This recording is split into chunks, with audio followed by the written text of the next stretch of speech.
analogi yang paling gampang seperti kalau kita mengajarkan anak untuk menyetir mobil. Karena tujuan akhir dari parenting ya, pengasuhan anak itu kan adalah bagaimana anak secara mandiri bisa membawa kendaraan tersebut sendiri.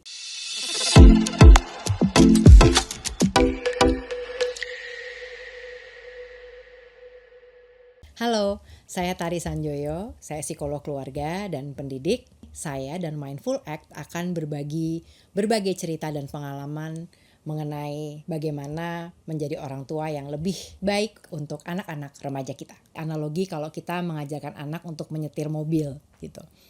Awalnya kita yang nyetir gitu kan. Anak-anak sih terserah kita nih mau dibawa kemana, mau berhenti dulu atau enggak, mau belok kiri, mau belok kanan, ya mereka ada di sebelah kita. Intinya adalah kita yang menavigasi ke arah mana nih kita mau pergi gitu ya. Anak sendiri berpindah dari tadinya car seat dengan car seat di belakang dengan seat belt, lalu kemudian pelan-pelan mulai duduk di depan bersama orang tuanya. Sesekali kita mendengarkan juga apa maunya mereka. Itu kan kayak transisi ya, kayak kita jangan lewat sini deh macet, tapi kita lewat jalan lain gitu. Atau kita mampir dulu ya di salah satu restoran karena aku lapar gitu. Nah itu tuh salah satu analogi yang mungkin lebih terasa mudah gitu untuk dipahami, di mana kita tetap kita yang menyetir, lalu kita perlahan-lahan mulai nih mendengarkan masukan-masukan atau ide-ide dari anak gitu. Bagaimana menjalani journey ini, perjalanan ini bersama-sama supaya lebih mudah gitu. Tapi perbedaannya adalah yang harus disadari bersama, begitu anak sudah beranjak dewasa, beranjak remaja lah ya, belum sampai dewasa. Sebetulnya kemampuan untuk kemudian dia yang ada di balik kemudi, dia yang nyetir, itu tuh sebetulnya sudah mulai pelan-pelan ditransisikan gitu. Karena tujuan akhir dari parenting ya, pengasuhan anak tuh kan adalah bagaimana anak secara mandiri bisa membawa kendaraan tersebut sendiri gitu.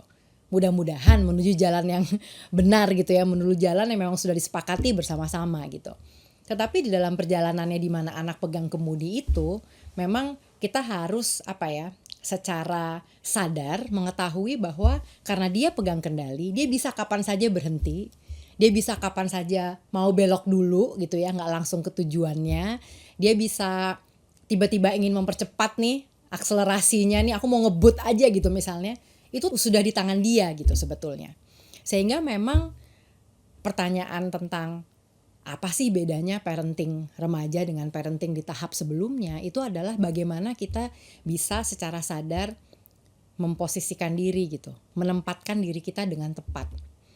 Kapan kita masih pegang kemudi, kemudian pelan-pelan kita berikan. Bahkan kalau kita dulu belajar mengemudi ya, di sekolah belajar nyetir tuh, itu biasanya yang sebelah kiri di kursi penumpang tuh kita juga pakai rem tambahan kan sebenarnya gitu. Jadi masih direm nih sama yang ngajarin nyetir gitu. Kapan kita menggunakan rem tambahan itu, kapan kita yang tarik rem tangan, kapan kita biarkan anak ya udah kalau mau belok kiri dulu nggak apa-apa. Walaupun kalau belok kiri dulu mama ingetin ya, jalannya akan lebih panjang dibandingkan kalau kita langsung terus misalnya gitu. Itu tuh adalah satu kesadaran yang nggak mudah buat orang tua gitu. Karena kita terbiasa dari mereka lahir kita yang nyetir.